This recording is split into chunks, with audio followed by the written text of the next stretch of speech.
अस्सलामुअलैकुम जी, welcome back. आज हम बनाने वाले हैं बहुत ही आसानी से बन जाने वाली मगर बहुत ही मजेदार शिनवारी बीफ कढ़ाई। ईद उल अजहा पर जरूर ट्राई कीजिएगा। बढ़ते हैं अपनी बहुत ही मजेदार सी बीफ शिनवारी कढ़ाई की रेसिपी की तरफ, जिसके लिए हाफ के जी हमने लिया है बीफ। किसी भी कढ़ाई या कुकर में 1 प्याली ऑयल या घी ऐड करेंगे। 1 टेबल स्पून हमने ऐड किया है सॉल्ट। साथ ही ऑयल में गोश्त को ऐड कर देंगे और मीडियम टू हाई फ्लेम पर गोश्त का कलर चेंज हो जाने तक गोश्त को फ्राई करेंगे। हाफ के जी बीफ है तो 6 अदद बड़े टमाटर को दरमियान में से काट कर गोश्त के ऊपर रख देंगे।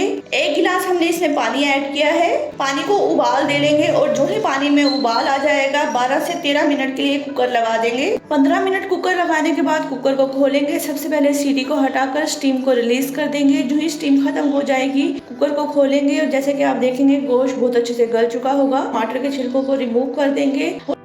आधी प्याली दही ऐड करने के बाद गोश्त को तेज आंच पर बहुत अच्छे से भून लेंगे और दही के पानी को खुश्क कर लेंगे। ऑयल सेपरेट होने लगेगा। 5 से 6 अदद बारीक कटी हुई हरी मिर्च ऐड करेंगे। 1 टेबल स्पून ऐड करेंगे ब्लैक पेपर। टमाटर बहुत अच्छे से मैश हो चुके हैं और ऑयल अलग हो चुका है। हमारी बहुत ही मजेदार सी शिनवारी बीफ कढ़ाई बनकर है बिल्कुल तैयार। शिनवारी बीफ कढ़ाई को किसी भी खूबसूरत से बर्तन में सर्व करेंगे। आप चाहें तो कढ़ाई में भी सर्व कर सकते हैं। हरे धनिया से गार्निश करेंगे। जरूर ट्राई कीजिएगा। बहुत ही मजेदार और बहुत ही लाइट बीफ शिनवारी कढ़ाई बनकर तैयार हुई थी।